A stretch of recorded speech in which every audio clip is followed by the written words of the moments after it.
የአርቲስት ነጻነት ወርቅነህ ቤተሰቦች እንዲህ ለመሆን ነበረ ያኔ ቀብር በሚፈጸምበት ሰዓት። እውነትም መናገር አርነት ያወጣል። የምንወድ ቢኒያም ሆይ ኮፍያውን አውልቀው አልንህ እንጂ ቀይረው አላልንህም። በገንዘቡ ወደ ኢንቨስት ማንንም እንዳታምኑ፣ ማንንም ማለት ነው። ሰላም ጤና ይስጥልኝ ውድ ተመልካቾች፣ እንግዲህ ዛሬም እንደተለመደው ለናንተ ወቅታዊ አዳዲስ መረጃ ዘል ቪዲዮችን ይዤላችሁ መጥቻለሁ። እኔ ምንቴ ነኝ። ቻናሉ ደግሞ ምንቴ ዩቲዩብ ነው። ሰብስክራይብ በማድረግ ይሄንን ቻናል ፋሚሊ ሁኑ። ዛሬ ይዤላችሁ በመጣኋቸው መረጃዎች ላይ ሐሳብ፣ አስተያየት እንዲሁም ደግሞ የግል አመለካከት ካላችሁ ደግሞ ኮሜንት ሴክሽን ላይ ገብታችሁ ሐሳባችሁን መግለጽ ትችላላችሁ። ከናንተ የሚጠበቀው ግዴታ እንግዲህ ላይክ በማድረግ ፍቅራችሁን ግለጹልኝ ስል በትህትና ጠይቃችኋለሁ። ላይክ አድርጉ። ይዤ የመጣሁት መረጃ ለብዙዎች ተደራሽ እንደሆነ ስለሚረዳኝ ላይክ ማድረግ እንዳትረሱ። ወደ ቪዲዮዎቹ እናልፋለን። አብራችሁን ቆዩ።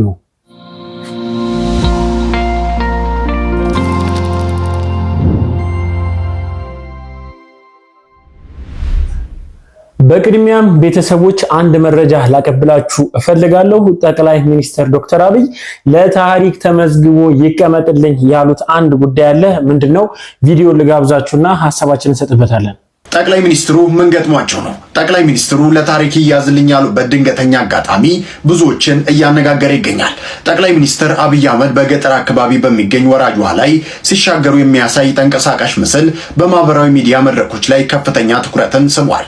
ጠቅላይ ሚኒስትሩ ውሃውን ለመሻገር ሲሞክሩ ድንገት ሚዛናቸውን ስተው የወደቁ ሲሆን ይህም አጋጣሚ በቪዲዮ ላይ በግልጽ ሰፍሯል። ክስተቱ በሰዎች ዘንድ እንደ ቀላልና ሰዋዊ አጋጣሚ የተወሰደ ሲሆን በዲጂታል መድረኮች ላይ ደግሞ በስፋት በመጋራት ላይ ይገኛል ሲል ጉርሻ ፔጅ አስነብቧል። ይህን ጉዳይ በርካታ ሰዎች እንግዲህ በሶሻል ሚዲያ ላይ የራሳቸውን ሐሳብን አመለካከት እየገለጹ በርካቶች እንግዲህ እየተቀባበሉት ያለ መረጃ ነው።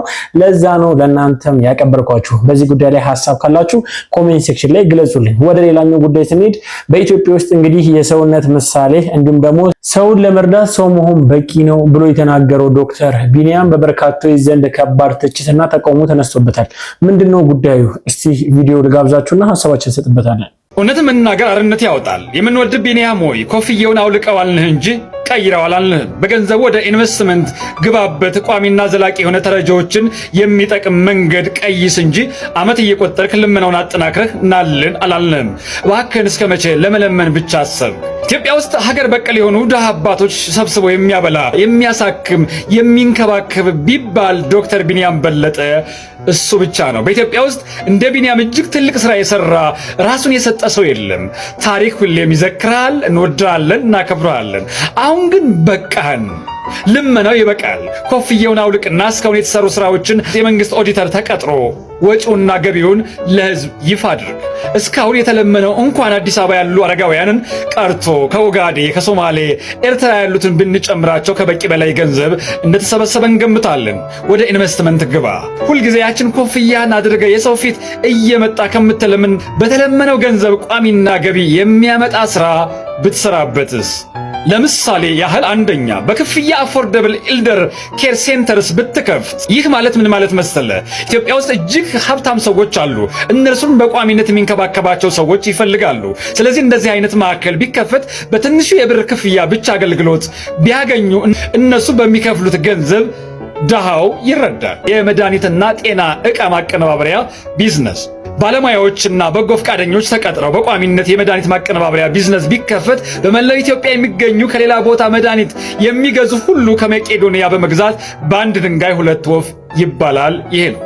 መድኃኒት ይገዛሉ፣ ይጠቀማሉ፣ ድርጅቱንም ይጠቅማሉ። ሶስተኛ ከአረጋውያኖች ጋር የተያያዘ ስልጠናዎች። ይሄ እጅግ ብዙ ገንዘብ የሚያመጣ ቢዝነስ ነው። በዚህ አካዳሚ ልክ እንደ ኮሌጅ ስልጠናዎች እየተሰጡ ከዚህ በሚገኘው ገንዘብ በቋሚነት የመቄዶንያ ተረጂዎች መርዳት ይቻላል። ለሌሎችም ስራ ተፈጥሮ እንደገና ገንዘብ ተገኝቶ ብዙ መስራት ይቻላል። አራተኛ ለአረጋውያን ምግብ አቅራቢ። ይሄ ቢዝነስ ከኢትዮጵያ አልፎ ወደ አፍሪካ ጎረቤት ሀገሮች ጭምር ማከፋፈል የሚቻልበት ጥሩ የቢዝነስ ስራ ነው። በዚህም ብዙ ሰራተኞች ተቀጥረው ተጨማሪ ትርፍ የሚያስገኝ ተቋም ነው። አምስተኛ ከአረጋውያን ፍላጎት ጋር የተገናኘ ማይክሮ ፋይናንስ። ይህ እጅግ ሰፊ ዘርፍ ነው። በርካታ ስራ አጦችን ስራ ፈጥሮ መልሶ ለተረጂዎች የሚሆን ገንዘብ በቋሚነት የሚያስገኝ የቢዝነስ ሐሳብ ነው።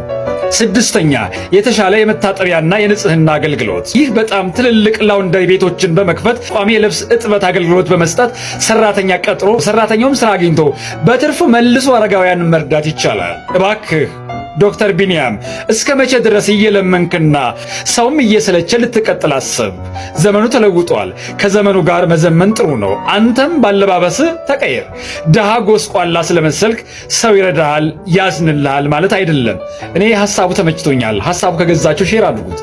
እውነት ለመናገር ይሄ የበርካቶቻችን ጥያቄ ይመስለኛል። እኔ ሳስበው አንዳንድ ጊዜ የሚገባው ገቢና በየአመቱ ተመሳሳይ እንደዚህ አይነት ድርጊት ወይም ደግሞ የእርዳታ ጥያቄ ወደ ሰዎች ከማምጣት ይልቅ የራሱ የሆነ ትልቅ ተቋም ገንብቶ ራሱን በራሱ እያስተዳደረ ከጊዜ ወደ ጊዜ ራሱን እያሳደገ የሚሄድ ትልቅ ተቋም ቢሆን የተሻለ ይመስለኛል። ምክንያቱም በየአመቱ ሰውን ራሱ እየተሰላቸ ይመጣል። በየአመቱ ይሄንን ድርጊትን ሲፈጽሙ ለነሱም ራሱ እንጃ የሆነ ከህብረተሰቡ ጋር ጤነኛ የሆነ ግንኙነት የሚያመጣ አይመስለኝም በእኔም አመለካከት። በዚህ ጉዳይ ላይ በርካቶች የሚስማሙ ይመስለኛል።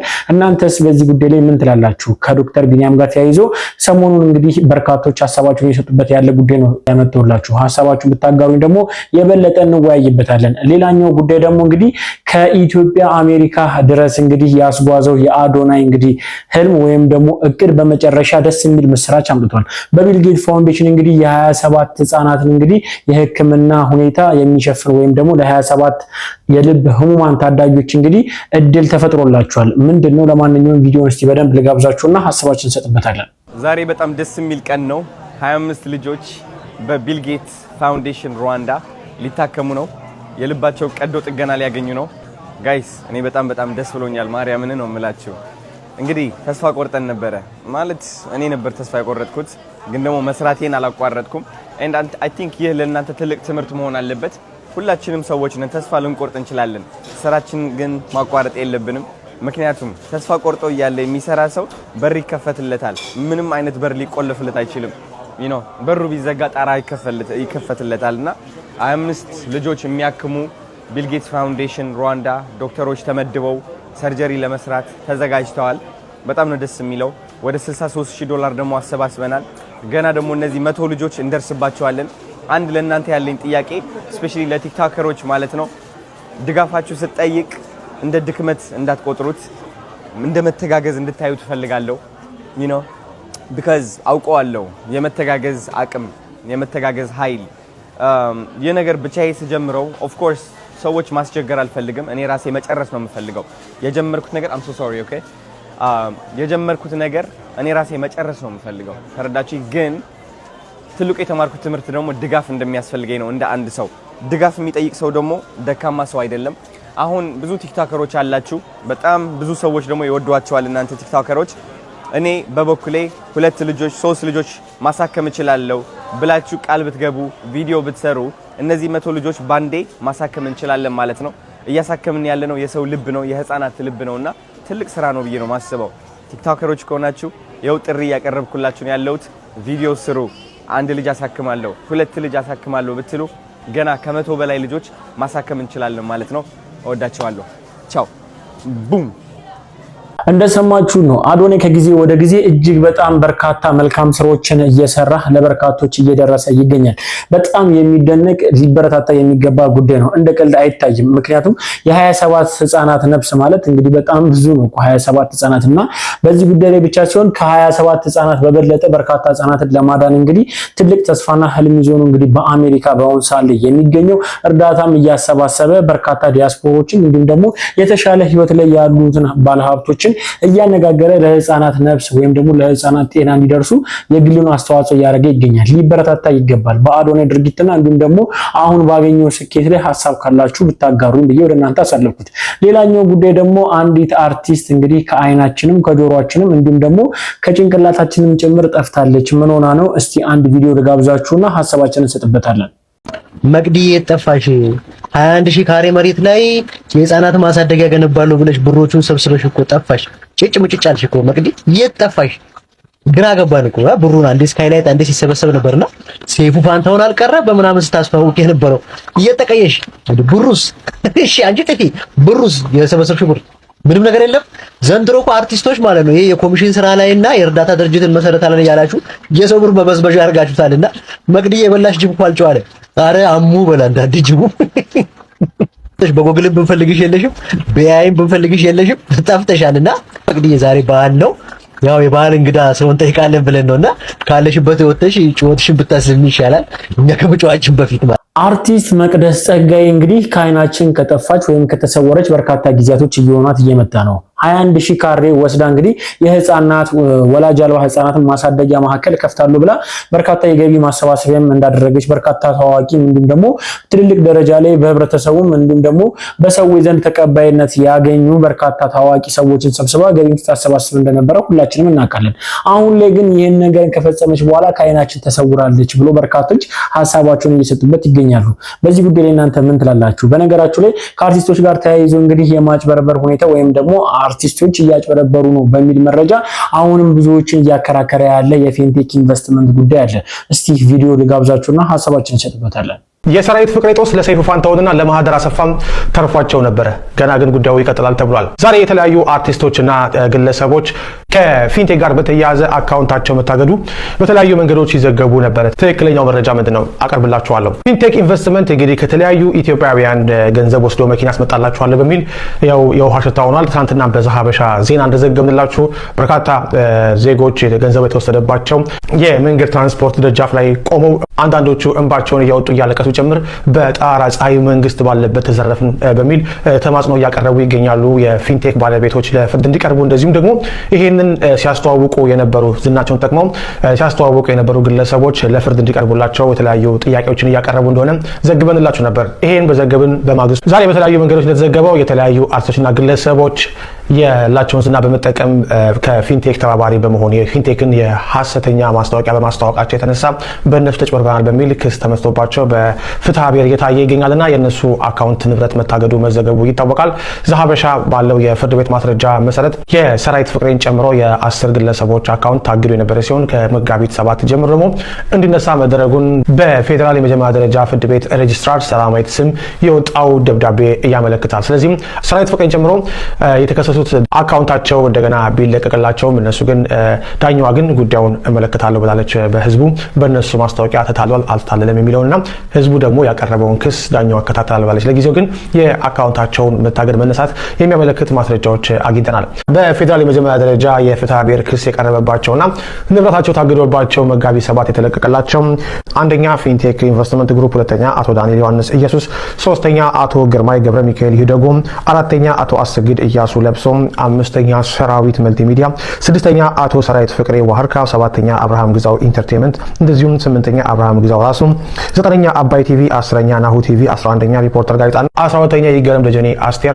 13ኛ ዳንኤል ተገኝ፣ 14ኛ ሰለሞን ቦጋለ፣ 15ኛ ካሊድ ናስር፣ 16ኛ ቲክቶከሩ መንሱር ጀማል ናቸው። ሰራዊት ፍቅሬ ወደፊት አካውንቱ የሚታገድ ከሆነ ሰይፉ ፋንታሁን መንካቱ የማይቀር ነው። ምክንያቱም ኢትዮ ኤፍኤም የሚባል የጋራ ድርጅት አላቸው ከዓለም ጉዳይ ከፈተላቸው ለሰይፉ ለማህደርና እንደዚሁም ደግሞ ራሱ ለሰራዊት ፍቅሬ። ስለዚህም ፍርድ ቤት ንብረት ሲያግዱ ወደ ኢትዮ ኤፍኤም በመሄድ የሰይፉ ፋንታሁንም ሊያጉላላቸው ይችላል። ከጉዳዩ ጋር ምንም አይነት ግንኙነት ባይኖራቸው ሰይፉና ማህደር የሰራዊት ጦስ ግን ሊደርሳቸው ይችላል። ስለዚህም ማንኛውም ግለሰብ ለምትሰሩት ማስታወቂያ ጥንቃቄ ማድረግ አለባቸው። በተለይ እንደዚህ ሪል ስቴት እንደዚህ የመኪና ያስመጣሉ ምናምን የሚሉ ነገሮች ላይ ከፍተኛ ጥንቃቄ ያስፈልጋል። ዝናቸውን ተጠቅመው ብዙ ሰዎች ሊሳሳት ይችላል። በዚህ የተነሳ የብዙ ሰዎች ህይወት ተበጥቷል።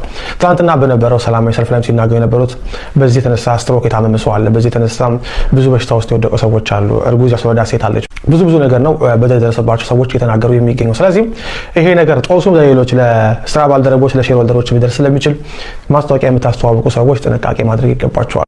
እንደሰማችሁ ነው። ፊንቴክ ኢንቨስትመንት ሁሉንም ነክቷል። ያልነካው ታዋቂ አርቲስት ሰው የለም። እንግዲህ በፊንቴክ ኢንቨስትመንት ስር በርካታ ሰዎችን ተጠያቂ ለማድረግ እንግዲህ በዝግጅት ላይ ይገኛሉ፣ ወይም ደግሞ በርካታ ሰዎች ተጠያቂ እንደሚሆኑ መረጃ እየወጣ ይገኛል። እሱ ብቻ ሳይሆን እንግዲህ የፊንቴክ ኢንቨስትመንት ሰበቡ ወይም ደግሞ ያመጣው ችግር እነ ሰይፉ ጋርም እነ ማህደር አሰፋ ጋርም እንግዲህ ደርሷል። በዚህ ጉዳይ ላይ በርካቶችም ሀሳባቸውን እየሰጡ ነው። እንዲሁም ደግሞ ብዙዎችም ደግሞ እንግዲህ ገንዘባቸውን እንግዲህ ቃል በተገባው መሰረት መኪና ይሰጣቸዋል በሚለው ቃል ኪዳን ኪዳን በገቡላቸው መሰረት እንግዲህ ተሸውደናል ብለው ቅሬታቸውን እንዲሁም ደግሞ አቤቱታቸውን እያቀረቡ ይገኛሉ። ምን ትሉታላችሁ? ለማንኛውም እስቲ በዚህ ጉዳይ ላይ አዲስ መረጃ ካለ ከሰሞኑ የማሳውቃችሁ ይሆናል። እናንተ ግን በዚህ ጉዳይ ላይ ሐሳብ ካላችሁ ደግሞ ብታጋሩኝ ብዬ ወደ እናንተ አሳለፍኩኝ። ወደ ዋናው ቁም ነገር ይዤ ወደ መጣሁት ጉዳይ ስናልፍ ከነጻነት ወርቅነህ ጋር ተያይዞ በርካታ መረጃዎችና እንዲሁም ደግሞ በርካታ ቁም ነገር ያላቸው መልእክቶችም እየወጡ ይገኛሉ። በቪዲዮም እየተሰራጩ ነው። ከነሱ መካከል አንድ ቪዲዮ እጅግ በጣም ትኩረቴን ስለሳበው ወደ እናንተ መጣሁት። ለዚህ ምን ይባላል? እስቲ ቪዲዮ ልጋብዛችሁና ሐሳባችን እንሰጥበታለን። የአርቲስት ነጻነት ወርቅነህ ቤተሰቦች እንዲህ ለመሆን ነበረ ያኔ ቀብር በሚፈጸምበት ሰዓት አንድ ዩቲዩበር እንዳይገኝ፣ አንድ ቲክቶከር እንዳይገኝ፣ ሞባይል የያዘ እንዳይቀርጽ ስትሉ የነበረው ለዚህ ነው። እናንተ ቤተሰቦቹ ያላከበራችሁትን ሌላው ሰው እንዴት ነው ሊያከብር የሚችለው? በሌላ በኩል ደግሞ ሞት የመጨረሻ አይደለም። ሶል ፔጅ የሚለውን ዩቲዩብ ግቡና ከሞት በኋላ ስላለ ህይወት አንድ መጽሐፍ እዛ ላይ ተረክ ያለኝ እና እሱን አዳምጡት። ወንድማችን ነጻነት ወርቅነህ ነፍሱ በሰላም ትረፍ። ነፍሱ እንዳታርፍ ሲኦል የሆናችሁ ሰዎች እባካችሁ ከድርጊታችሁ ተቆጠቡ። አዎ ነጻነት ወርቅነህ በህይወት በነበረበት ሰዓት ብዙ ቤተሰቦችን ሰፖርት ያደርግ እንደነበረ እናውቃለን። ብዙ ቀዳዳዎችን ይደፍን እንደነበረ እናውቃለን። ዛሬ እነዛ ቀዳዳዎች ሌላ ነገር ሊያመነጩ እንደሚችልም ተገንዝበናል። ከዚህ አንጻር እባካችሁ ሲኦል አትሆኑበት። እባካችሁን ጸጥ በሉ። ጸጥ በቃ አጀንዳ አትፍጠሩ። የኔ ሐሳብ ይሄ ነው። አንዳንድ ጊዜ ምን እየሆን እንደሆነ አይገባኝም። ምክንያቱም ከዚህ በፊት እንግዲህ በርካቶችም ይህንን ጉዳይን ተቀባብለ ነው መረጃውን አድርሰን ነበረ። በነጻነት ወርቅነህ እንግዲህ የቀብር ስነ ስርዓት ላይ ማንኛውም በቃ ይሄ መረጃ ሊያስተላልፍ ሶሻል ሚዲያ ጋር ኮኔክሽን ያለው ኮንተንት ክሬተር ማንም በስፍራው እንዳይገኝ፣ እንዲሁም ደግሞ ዩቲዩበሮችም ሆኑ ቲክቶከሮች ማንኛውም አካል በዛ ቦታ ላይ ተገኝቶ ቀረጻ አካሄዶ እንግዲህ ለተመልካቾቹ እንዳያደርስ እንግዲህ በከባድ ማስጠንቀቂያ ቤተሰቦቹ እንደተናገሩ ሁላችንም እናውቃለን። በስርዓቱ ላይም እንግዲህ ማንኛውም አካል ካሜራ ይዞ እንዳልተገኘ ከሱ ጋር የነበሩትም ደግሞ እንግዲህ ማንም በሰዓቱ ከነበሩት መካከል እንግዲህ ያው የኢቢኤስ ወይም ደግሞ ትልልቅ የቴሌቪዥን ጣቢያዎች ብቻ ናቸው እንጂ ኖርማል ሲቪል የሆነ ማንኛውም ዩቲዩበር ወይም ደግሞ ሶሻል ሚዲያ ኮንተንት ክሬተር በሰዓቱ እንዳይገኝ ተናግሮ ነበረ። ያው ሁላ ነገር አለፈና መተዛዘብ ይሆናል እንግዲህ ራሳቸው በሶሻል ሚዲያ መጡ። ያን ዩቲዩበር ወይም ደግሞ ቲክቶከር ወይም ደግሞ የሆነ ሶሻል ሚዲያ ኢንፍሉዌንሰር እንዳይገኝ ካሜራ ይዘው ማንም እንዳይመጣ ያሉ ቤተሰቦች ራሳቸው እንግዲህ ቪዲዮአቸውን ወይም ደግሞ ካሜራቸውን ደቅነው በቪዲዮ መተውልን አቤቱታ እያቀረቡ ይገኛሉ። እስካሁን ድረስ እንግዲህ በርካታ ሰዎች ለሁለት ተከፍለው እየተከራከሩ ነው። እነሱም ትክክል ናቸው የሚልም አለ፣ ትክክል አይደሉም የሚልም አለ። እናንተ በየትኛው ወገን ናችሁ? ሐሳባችሁን ስጡልኝ። ለማንኛውም ግን አንድ ቪዲዮ ልጋብዛችሁ። ከሰሞኑ እንግዲህ በርካቶች እየተቀባበሉት ያለ ነጻነት ወርቅነህ በህይወት እያለ የተናገራት አንድ ቃል አለች። እሷን ልጋብዛችሁና ትክክል ነው የሚያስብል ስለሆነ ልጋብዛችሁ። መጀመሪያ ማንንም እንዳታምኑ፣ ማንንም ማለት ነው። ያ ደግሞ ህዝቡን አላልኩም፣ ተመልካቹን አላልኩም፣ በዙሪያችሁ በአካባቢያችሁ ያለውን በጣም የምታከብሩት ወይም ደግሞ በጣም የምትወዱት ሰው ብዙ ነገር ሲያደርግ ልታዩት ትችላላችሁ እና የይቅርታ ሰው መሆን አለባችሁ። ለካ እኔም ማቀው እሱን ነው ይሄኛውን አይደለም ማለት አለባችሁ። ተጠግተን ስናየው አንዳንዴ አስቸጋሪ ነው።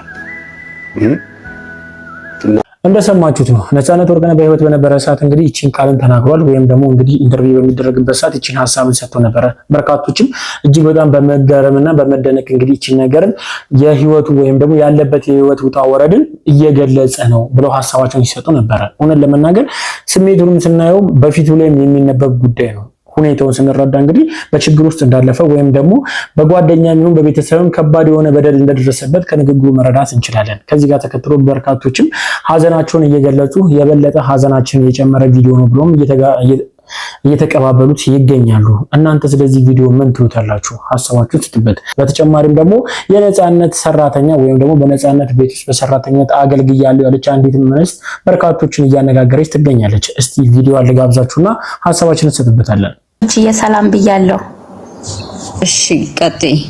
ይኸውላችሁ እኔ በደንብ ቤት ውስጥ አብሬው ኑር ያለው ይቅርታ እንግዲህ ሁላችሁም ሪካርድ የምታረጉም ትኖራላችሁና ልጆቹ ያሉ ነው አብረሽ ይኖርሽ ነፂ ጋር ኑር ያለው የት ኢትዮጵያ ከመምጣቴ በፊት ወደ ስደት ማለት ነው። እኔ በደንብ ስለማውቀው ነው ለይህን ነገር ባጋዥነት ነው አብረሻቸው ነበር? አዎ ባጋዥነት የሚኖረው ከዚህ አንድ ብለሽ ጀምሬ ልንገርሽ ማለት ነው። የሚኖረው ከአማቱ ጋር ነው። ገባሽ አይደለ? ከአማቱ ጋር ብቻ ማለት ነው። እና አማትየው ደግሞ እሷ አንድ ናት፣ ልጇ ሌላ የላትም። እና ልጆቹ አሜሪካ ነው የሚኖሩት፣ ሚስቱም ልጆቹ ማለት ነው። እየተረዳችሁ ነው፣ እየሰማችሁ ነው ብዬ አስባለሁ። ውዴ አንቺ ስታወሪ እኛ አንል ዝም ብለሽ ታወሪ ትጨርሽና መጨረሻ ላይ ነው እናቀርበው። ቤቱን ታብታብ አማቱ ጋር ነው የሚኖረው። ሞዴሬተሮች ካላችሁ ሰው አስገባ፣ አንድ ቦታ ስላለ በአጋዥነት እሱ ጋር ነበርኩኝ ማለት ነው። ከዛ አማትየዋ እውነት ለመናገር እዚህ ላይ መናገር ባይጠበቅብኝም በጣም ክፉ ሰው ናት። በጣም ኢቭን እኔ እንጃ ሰው እንኳን ሲመጣ ማትወድ ሰው ናት። እግዚአብሔር ይመስገን እኔ በደንብ ነው የማውቀው። የግል ነፂ ማለት ነው እግዚአብሔርን የግል አስተምሮኛል። የግል ኖይራ ትምህርት ቤት የምታውቁት ካላችሁ አዲስ አበባ ኖይራ ትምህርት ቤት እየከፈለ ነበር ሲያስተምረኝ የነበረው። እንደገና ደግሞ አሉት ከወላይታ አካባቢ በጣም ብዙ የደሃ ልጆች አምጦ የሚያሳድጋቸው አሉ ማለት ነው። እና ኢቭን አማትየው አትወደውም እና ሚስቱ ደግሞ የሷን ድምጽ የሷን አፍ ትሰማለች። ታውቂያለሽ?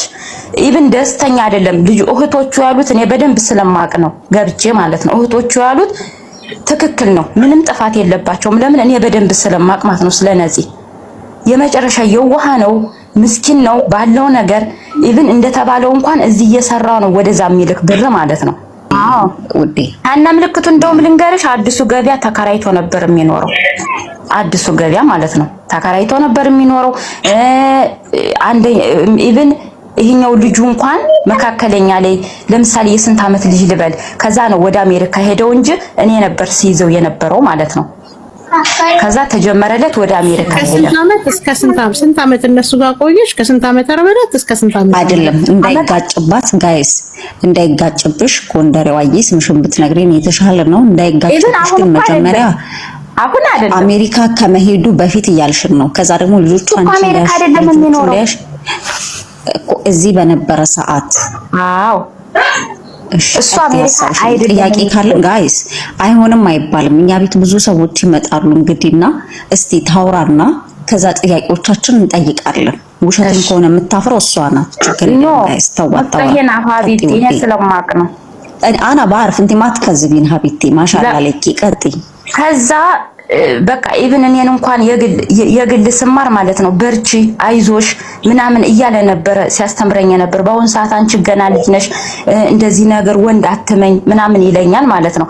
ከዛ መጨረሻ ላይ ምንድነው የተደረገው? እሱ ልጆቹ ሄዱ እና መሰረት ይለኛል ምግብ ትሰሪና ጁስ ቤት አለው። ጁስ ቤት የት? ፒያሳ የሱ መሰለኝና ግን አንዲት የሚቀርባት ሰትዮ አለች፣ ትልቅ ሰትዮ እሷ ጋር ነው ብዙ ጊዜ እንትን የሚለው ማለት ነውና እያመመኝ ይላታል። ምን ሆንክ ነዚህ ስትለው እኔ እንጃ ያመኛል፣ ሁሌ ነው የሚያመኝ፣ ግን ይሄንን አይናገርም ታውቂያለሽ። ከዛ ግን በቃ እኔ ምሳ ይዘሽልኝ ነይ መሲ ዛሬ ልቤን ስለሚያመኝ ይሄንን ይዘሽልኝ ነይ ይለኛል። እንደገና ደግሞ እነዚህ አርቲስቶች በደንብ ይመጣሉኛ ቤትና እነሱም እኛ ጋር ስለሚመጡ እኔ ጋር ስለሚበሉ በትልቁ ሳህን ይዘሽ ነይ ይለኛል ማለት ነው። በዛ ምግብ ስሰራ አማትየዋ ክርስቶስ ምስክሬ ነው፣ ይሄ ለማህተቤ ነው፣ የጾም ነው። አሁን እኔ ለእናንተ ብዬ አይደለም። ከዛ ይሄንን ምግብ ይዤ ሲሄድ ማለት ነው በጣም ነበር የምትቆጣኝ ማለት ነው። አመት አልሰራውም እውነት ለመናገር አዛ ቤት አመት አልሰራውም። እና ኢቭን አያመሽም ትንሽ ቆይቶ ከመጣ ባልሽ እንደዚህ አድርጎኝ ብላ ትነግራታለሽ ማለት ነው ደውላ። ግን እሱ ያለችው አሜሪካ ናት። ተረዳሽ? እንደዚህ አድርጎኝ እንደዚህ አድርጓት እንደዚህ አድርጎኝ እኔ ነኝ ሁሉን ነገር ገዝቼ ምንም ብዬ እቤት ማማላ ማለት ነው። እሷ ግን አትወደውም። ኢቭን ልጆቹን አሳደገች በቃ አትወደውም። ታውቂያለሽ አይደለ? እንግዲህ የዛሬ ስንት ዓመት ልበልሽ፣ በእርግጥ ቆይቷል አሁን አይደለም ግን ድሮም ጀምሮ ልልሽ ነው ስለፈለኩ ነው። ለምሳሌ 5 ዓመት ይሆነዋል። አዎ 5 ዓመት 6 ዓመት። ስለዚህ አንድ ያልሻለሹ ቤተሰቦቹ ያወሩት ነገር ትክክል ነው። ባለቤቱም አትወደውም ነበር። የባለቤቱ እናትም ለሷ በጣም ክፉ ሰው ነበሩ። ቤታቸው ባጋዥነት ባለቤቱ ትባላለች ሚስ አማቱ ወይኔ በቅዱስ ገብርኤል ይብሳሉ። እሱ የታወቀን የቀመሰ ያውቀዋል። እኔ በጣም ራሱ እውነት ነው እና አማትየው በጣም ያንገበግቡት ነበር። እኔ ነፃነት ቤት በአጋዥነት አመት ባልሞላ ከአመት በታች ባለ ጊዜ ውስጥ አግዛቸው ነበር ነው። የቅርብ ሰው ነኝ እያልሽን ነው? አዎ ሚስቱ የእሷን ትሰማለች። ገባሽ? ኢቭን አምሽቶ እንኳን አይመጣም። ደግሞ ደስ የሚለው ነፂ ማለት ነው እንደዚህ መጠጦች ነገር እንደዚህ የሚያጭስ ነገር ምናምን እንትን አይልም ማለት ነው። እና እንደውም የሆነ ጊዜ ላይ ምን አለችኝ፣ እግዚአብሔር ምስክሬ ነው በሚያውቀው እስቲ ልብሱን ፈትሽው አለችኝ ማለት ነው። እንዴ ለምን አልኳት። ለእሷ ከነ ምልክቱ እሷ የምትሰራው ከፈረንጅ ጋር ነበር። ከነ ምልክቱ ነው ጋይስ ትኩረት አድርጎሽ።